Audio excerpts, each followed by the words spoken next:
Hey everyone, welcome to video 2. Let's get clear and make decisions. This is a really important part.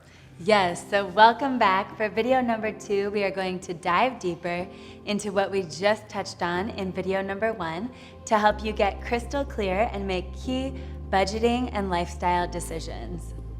Yeah, so this video will help you decide how you want to structure and operate your STR and the different options to fit your lifestyle depending on how you are using your property. Yeah, so in the last video, we talked about the benefits of doing a short-term rental and the different scenarios to decide what type of property you will be starting or growing for short-term rental. So whether you currently own a home you live in, you currently own a second income property, or you're planning on purchasing a new property as a full-time STR, or we'll do a STR with a rented property, you will need to decide how you will be operating each scenario with certain options, with your budget, with how you're going to set it up, all of that. Yeah. So we're also going to be giving you a budget worksheet to just do kind of a basic budget schedule, understand the main things you're going to have, overhead, and just costs, and estimate your ROI to help you make the best decision for your STR business and lifestyle. Yes, so Justin goes through the specific worksheets that we provide for you at the end of this video. But first, before we get into the spreadsheets and all the different options, I want you to just take a moment, close your eyes if that feels good, and just visualize. I want to take you through a quick visualization. This is so powerful to help you really create and design your STR business and lifestyle how you want it. And so just close your eyes and take a moment to visualize and see what this property looks like, what this means for your life, and how it would best be set up to support and provide for you, maybe your family or your loved ones. And just see if you can picture it like a video, like a movie, what it would look like, what it would feel like, how much money you'd be bringing in, where it would be, anything specific. And just take a moment to see anything that comes up for you. And you can write this down, or you can even print out photos or create a little vision board. But this is really helpful to continue to visualize what it is that you want for this project and keep this in your mind's eye. So don't forget about that. Don't forget about connecting to your soul, the heart of why you're doing this. And then now we'll get into the business. Okay, next we are going to go through each of the most common scenarios we explained in the first video and give you more details and factors to consider to make sure it is the best decision for your plans. So the first is full-time. So if you have a property that you decided to STR full-time and year-round, this is where you can make the optimal ROI. This is an option where you're not wanting to use the property very often or even at all for personal use. If you do want to use it, the best way to use a full-time STR for yourself is to plan around the low season, or use it last minute if it hasn't been booked. Yes, so we do recommend visiting the property minimum every 3 to 6 months, depending on where you live and what type of management you have, but you will want to factor that into your estimated ROI with your owner reservation schedule, so how many nights you're going to be using it versus getting somebody else booking it, and also the travel costs that it might cost you to go somewhere if you don't live close. So even if you have a property management company, it is critical to visit your property to ensure that there aren't any damages or missing items.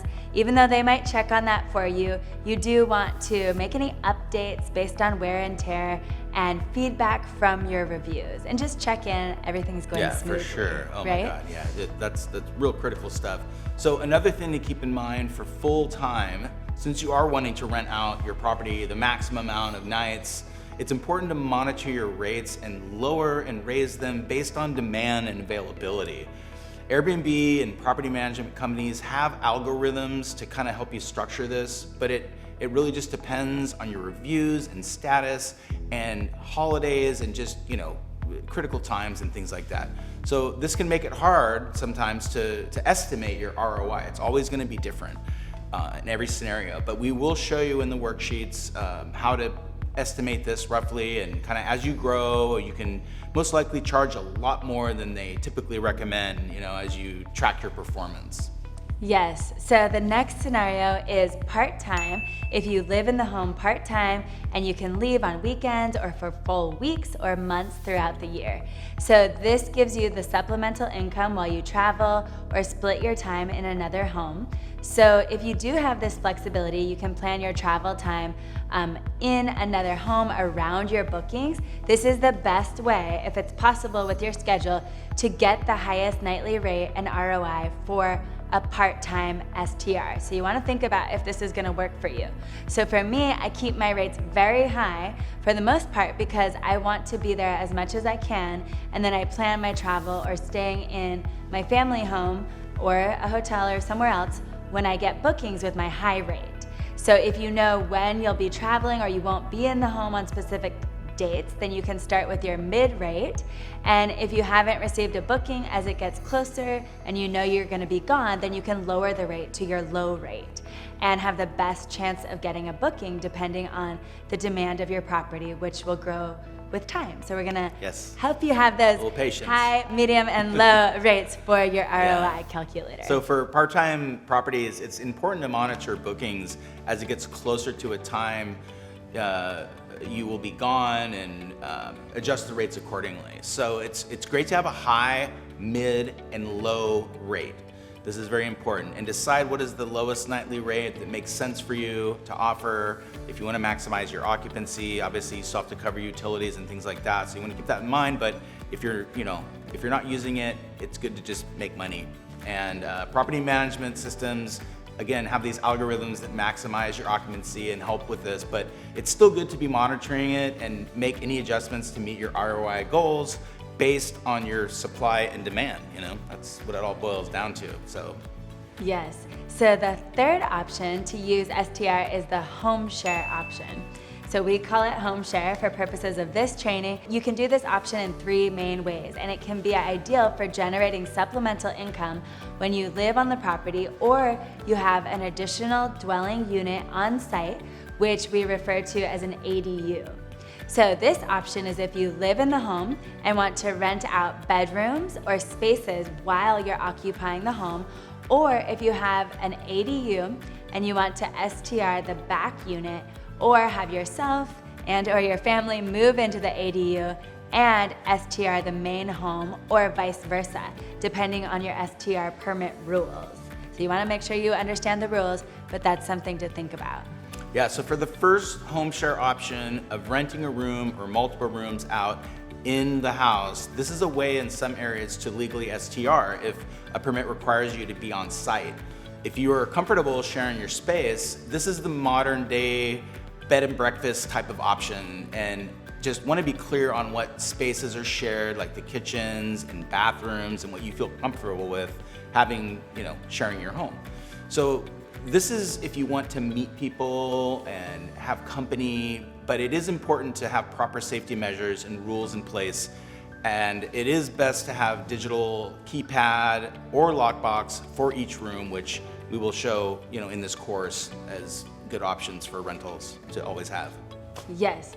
For the second home share option, if you have a separate ADU, like a converted space, maybe a converted garage space, or a separate entry guest house, or a detached structure, you can have these listed as separate listings and manage them in a couple different ways.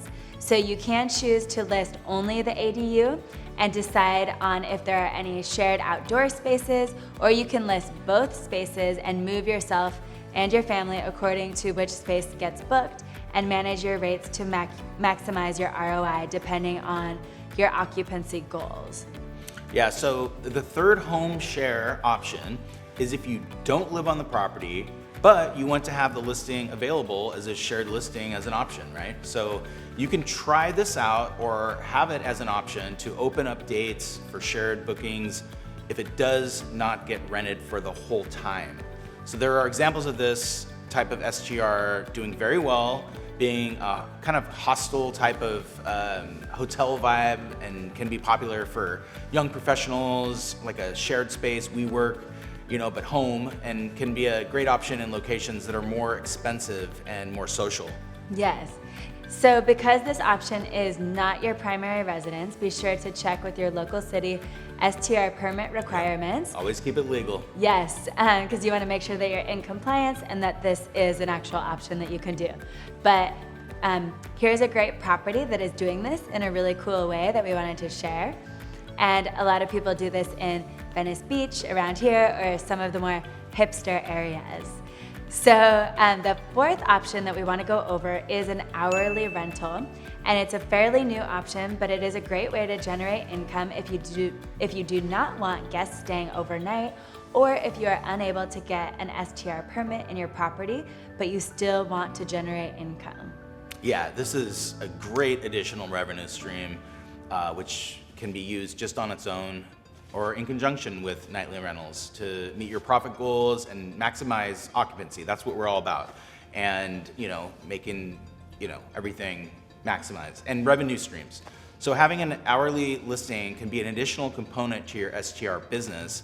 We currently use the platform Sharespace at our El Segundo studio, where we're filming right now, in several categories, including production, corporate meetings, shared workspaces, and small events, and even little parties. Yes, so this is a really cool thing to do. I have my property that I have on Airbnb also on Sharespace, and I've also received many bookings at my personal home for photo shoots and commercials, and you can do that when it's not being rented. Yeah, there is a high demand. Now that we've covered the main options that we feel that we've kind of categorized things into for making a decision on your STR, I'm gonna roll into some screen share videos of some worksheets that will help you kind of get an idea.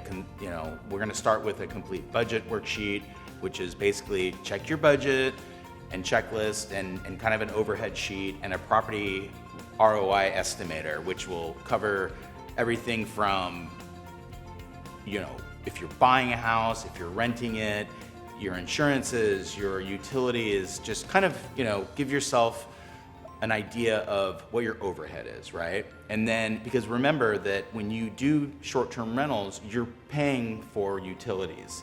So you get your rate and you have to cover everything else. So it's really good to understand if you have like inefficient heating and, anything that's not efficient or don't have a great, maybe you have a really high internet bill or something that you could, get cheaper, and kind of just giving yourself just a rough idea of what you're gonna have every month. So Yes. I'm sure, most people already know that. If if you're using your own house, you kind of have that set. But if you are jumping into this as a full-time, it's good to have. So this will be really good no matter what, to see everything crystal clear and to be able to understand with the revenue what you can expense, because there's a lot of things that you can expense that are tax deductible that you are going to be spending anyway, so you want to make sure that you're claiming all of that, and then you can see what is going to be an estimated take-home amount.